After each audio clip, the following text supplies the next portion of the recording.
My name is Cesar Ceballos. I am going to read and answer some questions. What will you do if you win the lottery?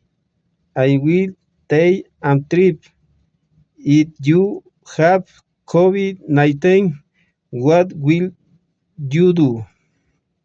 What will you buy if you go to the jewelry store? I would buy a chain. If you eat fast food every day, what will happen? I would become fat. What will you do if it is your mother's birthday? I will make a cake. Thank you, teacher. See you in the next class.